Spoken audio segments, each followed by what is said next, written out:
What if the deepest crisis of our time is not political polarization, economic instability, or cultural burnout, but rather spiritual disconnection?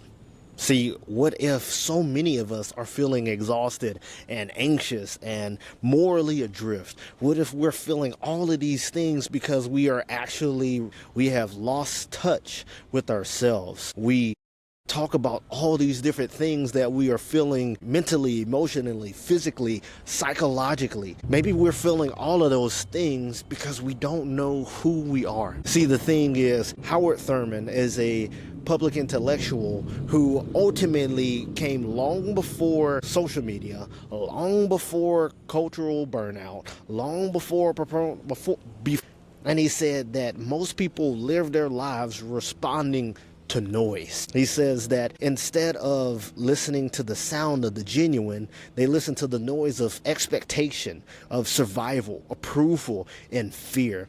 Instead of listening to the voice that is within oneself, we listen to all the voices out there. So, why does this matter? When people lose touch with who they really are, societies lose touch with their moral compass. Howard Thurman was not just a spiritual teacher, but he was a philosopher, theologian, a mystic, an educator. And he was one of the most important public intellectuals of the 20th century. He empowered and was a mentor to people like Dr. Martin Luther King Jr. And in his book of Jesus and the Disinherited, it helped shape a moral framework of what it means to be the disenfranchised, the disinherited, and ultimately leads us to things like the civil rights movement. And so what we learn is that Howard Thurman spoke to activists and scholars and clergy and everyday people trying to make a difference, trying to look within oneself to draw something better out because there was something that had to be better. Howard Thurman understood this well, and that is why he is able to speak to so many different people. See, the thing about him was that he was not a specialist in such a way that he could no longer connect with others because he was always trying to connect with himself. He was always trying to understand who he was. And he tells us that the deep work inside of ourselves is what allows us to be able to speak to others. It allows us to see that ultimately it's not the slogans. It is not the tweetable moments. It's not the sound bites that will ultimately spark and sustain a movement that leads to justice and to peace, but rather it is that we have to be in touch with the inner person. We have to do the inner work. We must be connected with the inner teacher within ourselves. He believed that no movement for justice could survive without deep work. And so because of that, broken inner lives eventually reproduce broken social systems. In other words, if I don't know who I am, there is no way that I can influence a healthy system or society that will know who they truly are. What Howard Thurman teaches us through his talk in The Sound of the Genuine is that we cannot help the world if we do not begin to do work within ourselves. We cannot go and say, I'm going to help the world if we don't begin with self. There's an old adage that talks about, I thought about going and helping and saving the world, and then I realized the world was too big. I went and tried to help and save a nation, and then I realized the nation was too big. So I started with my state, and the state was still too big. So I started with my community. But after I tried to help my community,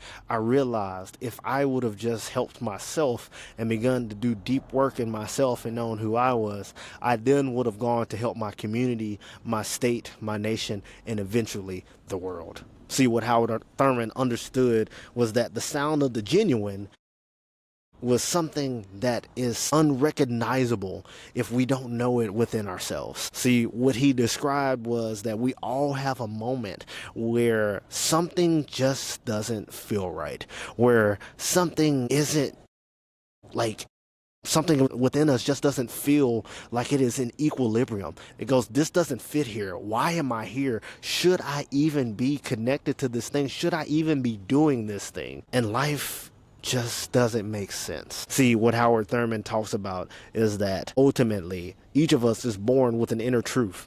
And we have this inner truth that can only be explored by us doing the deep work within ourselves.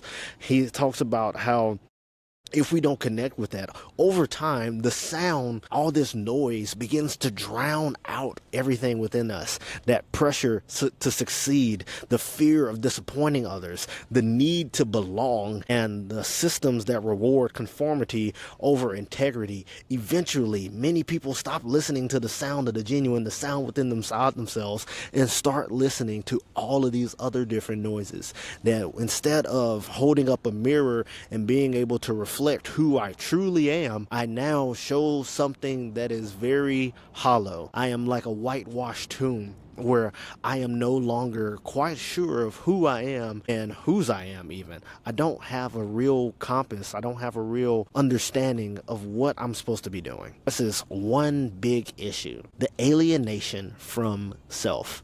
And so Howard Thurman believes that the greatest tragedy of human life is that many people become strangers to themselves. We wake up one day successful, but hollow. We are very much that whitewashed tomb, and we don't really know what to do. We are morally active, but spiritually confused. And Howard Thurman points to this danger, and that ultimately how we confuse popularity with truth. Instead, efficiency replaces goodness, right? Power replaces purpose. And then it's not just personal, it's political, it's cultural, it's moral. It is a society full of disconnected people. It is a group, and it ultimately permeates everything, everywhere, every place. And so ultimately, if I don't know myself and I continue to not know myself, I gather and I surround myself with other people who don't know themselves. What Howard Thurman tries to convey is that this is something that we should stray away from. We should get away from this at all costs. Ultimately, it's not about having the right or the perfect way of being. It's about being aligned, right? Knowing myself so that I can know others. And if I allow myself, I can lean into the sound of the genuine. He believed that moral life begins when our actions reflect our deepest convictions. Our personal commitments now match my private truth, and my activism flows from integrity and not from ego. Like, I don't have to puff myself up. I don't have to make myself seem better or look better. I just want to do better because I understand where it comes from, and that it's internal. It is from within myself that makes me want to do this thing, not for looks or accolades or different awards, but rather because I truly want to be that. I want to live that out because it is inside of me and now flows out to others. So, with that being said, the question is not what should I do, but rather who am I becoming? Going and getting this great graduate degree for myself being here at Candler, it's not about getting this MDiv, this Master's of Divinity, and saying, well, now I am that, but rather who am I becoming inside of doing that? Now this Master's of Divinity prepares me to live more into my purpose. It allows me to be a better human, hopefully. Yeah, I hope that at the end of this road, it is not something that was something that I did that is now the next thing, and now I have to climb for the next thing, because that's what Thurman says, is that we can't just go from next thing to next thing, because then we end up back in the same cycle that we were once in. It can't be I did this then and now I have that here, and now I have to get, instead of just the Master's of Divinity, I have to get the doctorate. Instead of the doctorate, I have to go and get another and another and another. I have to go get a bigger, better position. I've got to get a bigger, better car. At some point in time, the rule of diminishing returns starts to play in. Ultimately, we run ourselves ragged trying to keep up with the Joneses, or the Joneses of our mind. We become the Joneses. And so what Howard Thurman wants to remind us is that we cannot allow our inner life to become fragmented and ultimately mess us up. Right? If we lose touch with who we are in our inner selves, in our inner life, then we're no good. We will end up being back in burnout, and burnout replaces joy, anger replaces love, and most importantly, performance replaces courage. Thurman reminds us that justice isn't rooted in the genuine. It eventually collapses. Justice that is not rooted in the genuine eventually collapses. So if you're watching this and you're feeling tired yourself, because I know I am, because it's December, it's final season, and this whole video is about me, doing my final project. But the thing is, if you're feeling tired, if you find yourself going, where is that sound of the genuine within me? Then don't just think about the physical. It's not just that you are physically tired, but you are mentally tired. You might be emotionally drained. There is a real thing called empathy fatigue. Maybe you've just been giving and giving and giving, and you have gotten out of touch with yourself. Thurman would remind you to look within yourself, to reconnect to those places, to do something meaningful, do something that you enjoy. Don't just go to work and go to sleep and do the same old, and you get back in that old routine that you wake up and it just feels like another day. Instead of the week to weekend, it just feels like Friday to Saturday, right? You have to find a way to allow yourself to break that mold, to break that certain cycle within yourself, and then live meaningful. Live like there is something worth doing. Live like you have purpose, because you do. So, with that being said, Thurman reminds us that the sound of the genuine is quiet. It won't be in the big noise out there. Parker Palmer would say, how do you help a wounded animal? He would say it's not by crashing through the woods, but by creeping up, maintaining the safe space. Howard would also echo that and say that ultimately it's not going to be instant. It will be slow. But the more that you do, right, the more courage that you live with, the more grace that you allow for yourself to reconnect with yourself, then and then only will you begin to hear the sound of the genuine within you.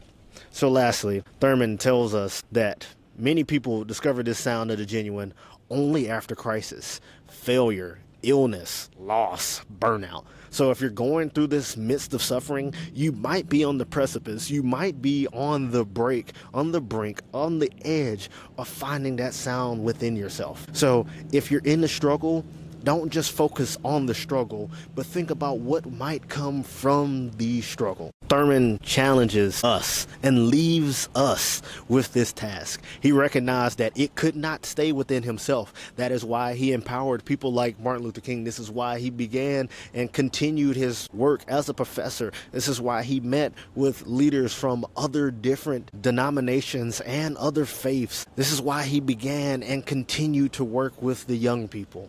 It said the sound of the genuine is not just meant for him, but meant for all of us. The more and more of us that come back to being the sound of the genuine, this is what allows them to and allows us to be more aligned.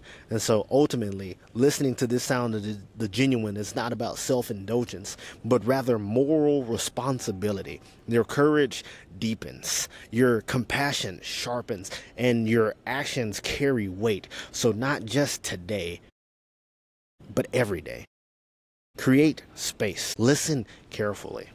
And ultimately, this is what makes Howard Thurman a public intellectual, that he speaks not to a specialization, but to all people. He talks to you, he talks to me, he talks to young, he talks to old, he talks to people from all these different places and spaces. And he reminds us as a people that this is who we are. Right? We have to look inward in order to move outward. There is no moral high ground if we don't know who we are to begin with. So I hope you enjoyed this, and I look forward to all the other projects that I'll do from here on out. This is Albert Williams III, signing off. Be good, y'all. Peace, I'm a hair grease.